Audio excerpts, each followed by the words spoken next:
La première chose à amener devant un tel thème est une chose qui souvent surprend, et c'est la suivante. L'énoncé Dieu créateur n'est pas à identifier avec le commencement du temps, avec l'instant zéro de notre chronologie, mais l'énoncé Dieu créateur signifie que Dieu, à chaque instant, est proche de nous, veut que nous soyons. Dieu fait être tout ce qui est à chaque instant.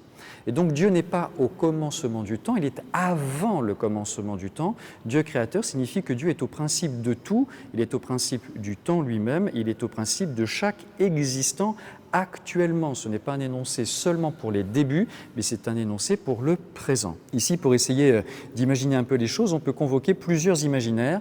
On peut convoquer un imaginaire maternel en quelque sorte, une sorte de lien nourricier entre Dieu et le monde. Dieu veut que chaque existant soit. On peut aussi convoquer un imaginaire artistique.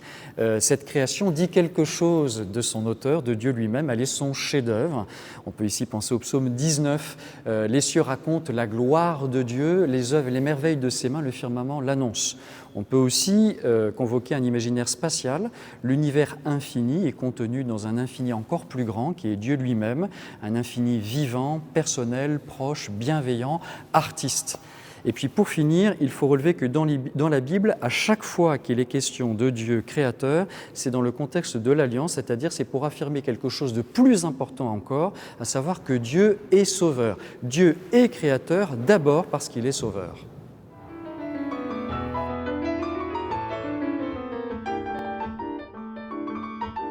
En face du problème du mal, je crois qu'on peut dire, je crois même qu'il faut dire que le christianisme nous met devant le paradoxe le plus tendu dans la vision chrétienne des choses. Non seulement Dieu est bon, mais en plus il est créateur et pour finir il est tout-puissant.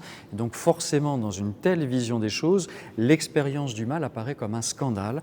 Et paradoxalement, encore une fois, il y a là ici quelque chose de positif sur quoi je reviendrai dans la troisième partie de cette vidéo. Ce que je veux relever pour le moment, c'est qu'il y a une progression biblique concernant cette question.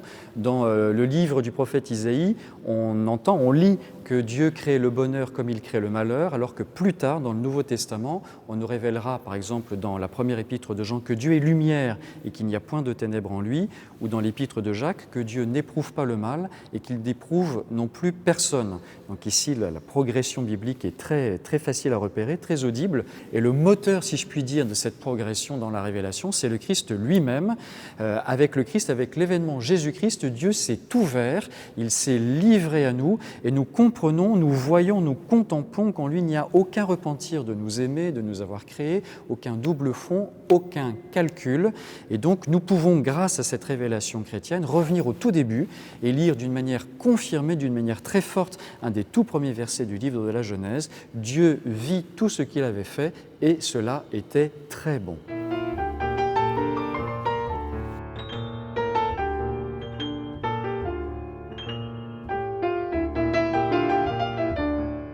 Quand on se pose la question pourquoi le mal, en général, on a dans la tête un imaginaire qui est celui du bureau d'études et de ses ingénieurs et puis le produit conçu par eux. Si ce produit, par exemple une voiture, a été mal conçu et provoque un accident, eh bien le client peut se retourner contre le bureau d'études et lui faire un procès. Bien, ce n'est pas du tout le même rapport entre Dieu et sa création. Dieu n'est pas un ingénieur, la création n'est pas une machine, et nous non plus, nous ne sommes pas des machines. Dieu a créé un univers consistant, fécond, en évolution. Il a créé un genre humain, des hommes et des femmes libres, jusqu'à être libres, y compris d'agir mal, de mal agir, de commettre le mal. Alors, on a ici deux éléments de réponse. Un monde en évolution d'un côté, la liberté de l'homme, y compris la liberté morale de l'autre côté, qui sont des signatures de la perfection de cette création.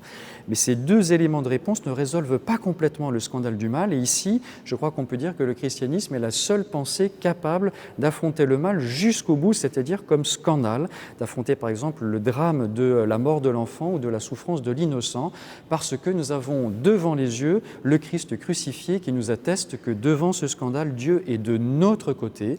Et le Christ crucifié est aussi le ressuscité, c'est-à-dire que Dieu a la puissance de transfigurer les épaisses ténèbres pour en faire le lieu d'une surabondance de vie. Donc nous avons ici deux énoncés qui sont intimement liés, Dieu créateur d'un côté et Christ est ressuscité de l'autre côté. Ces deux énoncés se rejoignent intimement.